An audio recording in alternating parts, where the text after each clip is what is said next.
हाय दोस्तों, smart veg study में आपका स्वागत है।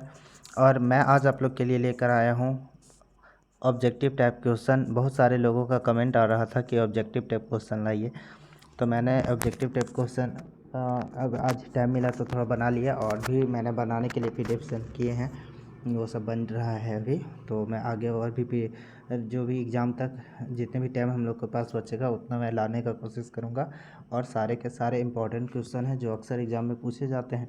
ठीक है दोस्तों, तो देर ना करते हुए हम आगे बढ़ते हैं। उससे पहले अगर आप मेरे चैनल में नए हैं तो लाइक करें, सब्सक्राइब करें और अपने दोस्तों के साथ चैनल को शेयर कर दें ताकि उनका भी तैयारी बढ़िया से हो सके। और इसके बाद मैं बता दूं दोस्तों कि अभी तक मैंने जितना भी पढ़ाया है वो सबका एक फुल मैराथन ले लूँगा, जिसमें आप लोग का तैयारी बढ़िया से हो सकेगा, और एग्ज़ाम भी हम लोग का ज़्यादा दूर नहीं है। ठीक है दोस्तों, देर ना करते हुए हम आगे की ओर बढ़ते हैं। तो सबसे पहला हमारा क्वेश्चन है, इस सुरक्षा चिन्ह का नाम क्या है? तो इस सुरक्षा चिन्ह का नाम है, देखिए दोस्तों, प्लस का साइन रहता है। ये क्या होता है? हमारे पास सबसे पहले हमारा क्वेश्चन होगा कि कितने प्रकार के सुरक्षा चिन्ह होते हैं। तो 4 प्रकार के सुरक्षा चिन्ह होते हैं। कौन कौन से सुरक्षा चिन्ह? तो हो जाएगा चेतावनी चिन्ह, आवश्यक चिन्ह, निषेधात्मक चिन्ह या निषेधक लिखा हुआ है, निषेधात्मक चिन्ह होगा दोस्तों, सूचनात्मक चिन्ह। तो और अब ये फिगर दे दिया इस तरह से, बहुत चार तरह टाइप के हो गए: चेतावनी चिन्ह, आवश्यक चिन्ह, निषेधात्मक चिन्ह और सूचनात्मक चिन्ह। ये चारों आपको याद करना होगा। इसमें अलग अलग तरह के बहुत सारे ड्राइंग है, उससे आपको चिन्ह को याद करना होगा। तो जो हमारे सामने अभी इस क्वेश्चन में इस सुरक्षा चिन्ह का नाम क्या है, तो देखिए प्लस का साइन बना हुआ है।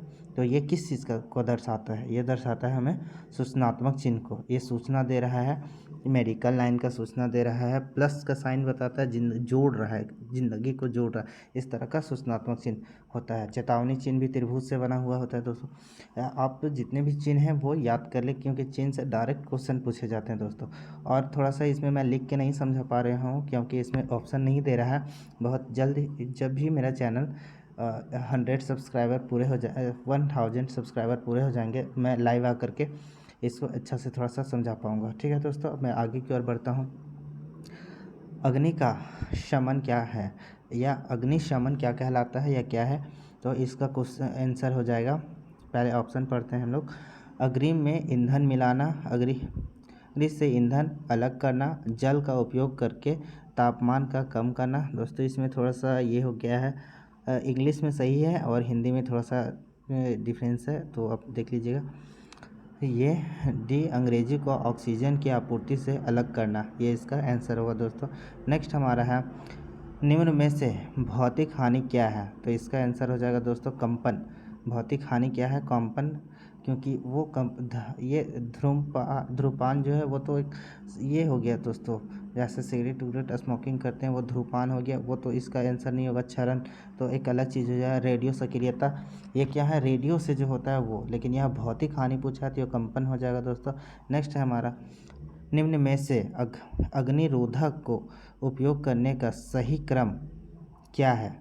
तो दोस्तों यहाँ 4 तरह के दिए हैं सही क्रम, आपको देखना है कि कौन सा सही है। तो हमारा यहाँ है ये खींचना, निशान लगाना, दुखाना और घुमाना।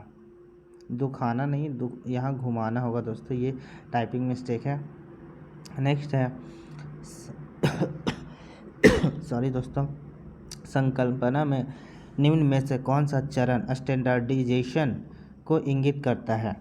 तो हमारा स्टैंडर्डाइजेशन को क्या इंगित करता है दोस्तों? तो इसमें 4th चरण, 4 प्रकार के चरण है। फर्स्ट चरण, द्वितीय चरण, तृतीय चरण और चतुर्थ चरण। तो जो चतुर्थ है वो स्टैंडर्डाइजेशन को इंगित करता है। नेक्स्ट है दोस्तों, कौन से प्लायर का उपयोग तार के हुक और लूप बनाने में होता है? क्या क्या बनाने में? तार का हुक और लूप बनाने में होता है। तो लॉन्ग नोज प्लायर का प्रयोग, लॉन्ग नोज प्लायर प्रयोग आप लोग देखे होंगे दोस्तों। लॉन्ग नोज प्लायर का प्रयोग इस तरह होता है, उसका आकार मैं दिखाने का कोशिश करता हूँ। एक ऐसे गोल जैसा होगा, एक ऐसे इधर से, एक कैंची होता है ना दोस्तों, उस तरह से होगा। ठीक है दोस्तों, मैं अब आगे की और बताता हूँ। नेक्स्ट है, पिंसर का क्या उपयोग है? पिंसर का क्या उपयोग है दोस्तों? तो यहाँ पिंसर का उपयोग जो हो जाएगा, लकड़ी में से पिन तथा कीले निकालना। लकड़ी में से पिन तथा कीले को निकालना हो जाएगा पिंसर का उपयोग। पिंसर हमारा नेक्स्ट है, मूल श्रेणी में मूल श्रेणी में सचेतक चिन्ह के पश्च भाग का रंग क्या होता है? पश्च भाग का इंग्लिश में अगर देखें तो what is the background colour of warning sign in the basic category. तो इसका क्या हो जाएगा दोस्तों? पीला। इसका पीला हो जाएगा। मूल श्रेणी में संकेतक चिन्ह के पश्च भाग का रंग क्या होगा? तो पीला हो जाएगा दोस्तों। नेक्स्ट है, विद्युत उपकरण में लगी अग्नि हेतु कौन सा अग्निशामक प्रयोग किया जाता है? तो आप लोग 4 तरह के अग्निशामक पढ़े होंगे दोस्तों। 4 तरह के होता है अग्नि, A type, B type, C type और डी टाइप दोस्तों। आप 4 तरह के अग्नि, इसमें पहला में होता है जल से अग्नि सुरक्षा किया जाता है। दूसरा में लिक्विड वगैरह जो होता है वो। तीसरा में हमारा हो गया गैस से संबंधित, और चौथा हो गया इलेक्ट्रिक वायर से संबंधित। ये सबको के बुझाने का तरीका। नेक्स्ट है तो ये क्वेश्चन में हम लोगों को पूछा है, विद्युत उपकरण में लगी अंग्रेजी अग्नि हेतु कौन सा अग्निशामक प्रयोग का उपयोग किया जाता है? तो इसमें है कि उपकरण पूछ रहा है तो हेलोन प्रकार या CTC वाला प्रयोग होता है दोस्तों। CTC कार्बन टेट्राक्लोराइड टाइप का या हेलोन टाइप का, दोनों में से कोई भी रहेगा तो चलेगा। झाग वाला तो नहीं प्रयोग करते हैं इसमें दोस्तों। नेक्स्ट है, अपशिष्ट निपटान विधि कौन सी है जो गर्मी पैदा करती है? तो यह है भस्मीकरण जो है अपशिष्ट निपटान विधि है जिससे गर्मी पैदा होती है। नेक्स्ट है, धुएं से सुरक्षा के लिए किस व्यक्तिगत सुरक्षा उपकरण PPE बहुत बार फुल फॉर्म पूछ लिया जाएगा दोस्तों PPE का, तो हो जाएगा पर्सनल प्रोटेक्टिव इक्विपमेंट। तो इसका प्रयोग कहाँ होता है? तो हमारा है नाक कवच में इसका प्रयोग होता है। नेक्स्ट है BIS का फुल फॉर्म क्या है? BIS bureau of Indian standard इसका होता है दोस्तों। BIS का full form bureau of Indian standard, यही भारत में चलता है। और नेक्स्ट है, which method is use to lift and move heavy loads? तो इसका उत्तर हो जाएगा भारी भार उठाने और हस्तांतरित करने के लिए किस पद्धति का उपयोग किया जाता है? तो हो जाएगा इसका आंसर किसी भारी सामान को उठाने के लिए और उसको कहीं हस्तांतरित मूव करने के लिए किस पद्धति का? तो क्रेन और स्लिंग विधि। क्रेन मतलब उठा करके, उसे क्रेन रहता है ना, उसे उठवा करके, या एक मशीन आता है जो उसे जहाँ उसको फिट करना रहता है वहाँ ले जाकर फिट कर देता है उस विधि से। नेक्स्ट है, आग बुझाने में स्टार्किंग क्या है? आग बुझाने में स्टार्किंग क्या है? तो उसका उत्तर है दोस्तों जल का उपयोग करके तापमान कम करना। क्या करना दोस्तों? जल का उपयोग करके तापमान को कम करना। देखो दोस्तों, इसका हिंदी और इंग्लिश उल्टा हो गया है। यहाँ हो जाएगा ये इसका C वाला इंग्लिश इसमें होना चाहिए और B वाला इधर होगा दोस्तों। थोड़ा सा इसमें हो गया है दिक्कत टाइपिंग में। और नेक्स्ट हमारा है, देखिए नेक्स्ट हमारा आता है PPE का नाम बताइए। PPE अभी मैंने बताया था दोस्तों, PPE के का जो फुल फॉर्म पर्सनल क्या था दोस्तों, याद रख लीजिए आप इसको बहुत अच्छा से। ये डायरेक्ट हम लोग के एग्जाम में पूछ सकता है, पर्सनल प्रोटेक्टिव इक्विपमेंट। अब यहाँ PPE का नाम क्या है? PPE का क्या नाम है? तो हाथ स्क्रीनिंग जो है वो PPE का नाम है। नेक्स्ट है, अपशिष्ट निपटान विधि कौन सी है जो बहुत सारी ऊर्जा बचाती है? तो अपशिष्ट निपटान विधि कौन सी है दोस्तों? तो यहाँ भी हमारा हो जाएगा पुनर्चक्रण। वहाँ अपशिष्ट निपटान विधि वो अलग था दोस्तों, और यहाँ सारी ऊर्जा बचाती है ये अलग है। पुनर्चक्रण, वहाँ भस्मीकरण था, यहाँ पुनर्चक्रण है। नेक्स्ट है, किस प्रकार की कृत्रिम श्वास विधि का प्रयोग उस पीड़ित के लिए करते हैं जिसकी छाती और पेट में चोट लगी हुई है? तो इसका भी आपने 3 विधि पढ़ा होगा दोस्तों, सैफर विधि मुंह से मुंह की विधि, और जो सबसे ज़्यादा प्रचलित विधि है वो मुंह से मुंह की विधि है, जो आसानी से और 10-15 मिनट में ही हम लोग शुरू कर सकते हैं। 10-15 मिनट करने के बाद उसे छोड़ सकते हैं। पर सैफर विधि जो है वो सब विधि करने के लिए आपको 1 से 2 घंटे लग सकते हैं। नेक्स्ट है दोस्तों, किस प्रकार के व्यावसायिक स्वास्थ्य खतरे के कारण संक्रमण हो सकती है। तो ये है, देखिए दोस्तों, विद्युतीय नुकसान जो है तो वो तो करंट वगैरह से हो गया, शारीरिक खतरा तो अलग हो गया, मानसिक खतरा मेंटल वाला जो हो गया वो अलग हो गया। यहाँ है कि संक्रमण से, तो संक्रमण से होती है जैविक नुकसान, संक्रमण से होगी जैविक नुकसान। नेक्स्ट है दोस्तों, इस औजार का क्या नाम है। इस औजार का क्या नाम है, तो इस औजार का नाम है लकड़ी से कीले निकालना।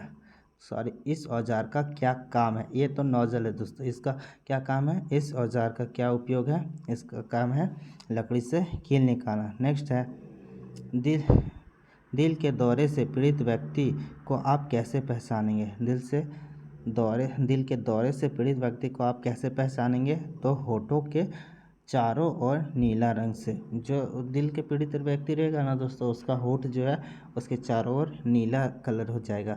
नेक्स्ट है दोस्तों, इस औजार का क्या नाम है। तो देखिए दोस्तों, औजार यहाँ छापा गया है और इस औजार को देख के आपको इसका नाम बताना है दोस्तों। तो इस तरह के जो भी औजार हैं उसे आप बहुत अच्छे से देख लें, क्योंकि ये सब औजार आप डायरेक्ट आंसर और इसे आप फ्री में नंबर बोल सकते हैं कि फ्री में नंबर मिल जाएगा। तो इसका उत्तर हो जाएगा दोस्तों diagonal cutting plier, diagonal cutting plier. Next है दोस्तों, इस सुरक्षा चिन्ह का नाम क्या है। देखिए दोस्तों, इसका नीला बैकग्राउंड है, वाइट कलर का शेप है, तो इसको आप ध्यान से देख लीजिएगा। ये किस चीज़ का है, ये सूचनात्मक चिन्ह है, तो ये है आवश्यक चिन्ह में। आवश्यक ग्लव्स जो पहनना है वो आवश्यक चिन्ह में आता है, उसे जरूरी है। नेक्स्ट है, पीड़ित के रक्त के बहाव को रोकने के लिए क्या प्राथमिक चिकित्सा उपलब्ध कराई जाती है। तो इसमें हो जाएगा चोट लगे हुए भाग पर दबाव डालना। नेक्स्ट है, पीड़ित को बचाने हेतु क्या तात्कालिक कदम उठाना चाहिए यदि वह अभी भी विद्युत शक्ति स्रोत के संपर्क में। बहुत सारा विधि है दोस्तों, अगर वो विद्युत से लगा हुआ है तो आप मोटी चटाई को लेकर के उसे खींच सकते हैं, या सूखी हुई लकड़ी पर चढ़ के उसे खींच सकते हैं, मेन स्विच को हटा सकते हैं। और इसका आंसर है दोस्तों, संयोजकों को अलग करके शक्ति आपूर्ति को बंद कर दें। नेक्स्ट है, इस सचेतक चिन्ह का नाम क्या है। देखिए दोस्तों, एक त्रिभुजाकार बना हुआ है और उस पर एक आदमी ट्रैक पे चल रहा है, उसे क्या कहेंगे, पैदल क्रॉसिंग। नेक्स्ट है ये दोस्तों, यदि पीड़ित को सिर से चोट लगी है और वह मर रहा हो, सिर में चोट लग गया है और वह मर रहा हो, तो उसके लिए स्वर्णिम घंटा कौन सा है। तो दोस्तों, बहुत बार आप पेशेंट को डॉक्टर पास या फिल्मों में देखे होंगे कि डॉक्टर बोल देता है कि समय ख़त्म हो गया है, अगर आप 30 मिनट में लेकर के आते तो इसका जान हम बचा सकते थे। तो वही 30 मिनट जो है वो स्वर्णिम समय होता है। नेक्स्ट है दोस्तों, पीड़ित की कौन सी स्थिति को कोमा कहा जाता है। तो ये तो कोमा आप लोग फिल्मों में देखे होंगे दोस्तों, जिसमें वह कोई मूवमेंट नहीं करेगा, ना बोल सकता है सही से, कोई सुन सकता है सिर्फ, और एकदम मरा हुआ समझिए, एक तरह से लाश जैसा है पर उसमें सांसें चल रही होती है, ऐसा वो कोमा में है। तो वो कोमा कहा जाता है किसको। तो यहाँ है, पूरी तरह संवेदनशील होकर लेटे रहना एवं बुलाने पर उत्तर ना देना। बुलाने पर या यहाँ बोलने पर उसका रिप्लाई नहीं देना, यही होगा उसका आंसर दोस्तों। नेक्स्ट है, ठीक है दोस्तों, तो ये 27 क्वेश्चन थे। और भी क्वेश्चन है जो मैं आगे पीपीटी के लिए दिया हूँ, वो बना के जब भी तैयार हो जाएगा मैं उसको कल या परसों तक मैं उसे भी डाल दूँगा। और दोस्तों, मैं बहुत जल्द जितना भी चैप्टर अभी तक पढ़ाया है मैंने उस सारा का मैराथन लेने वाला हूँ। तो अभी तक आप मेरे चैनल को लाइक सब्सक्राइब नहीं किए हैं तो प्लीज़ लाइक करें, सब्सक्राइब करें और अपने दोस्तों के साथ शेयर कर दें। थैंक यू दोस्तों।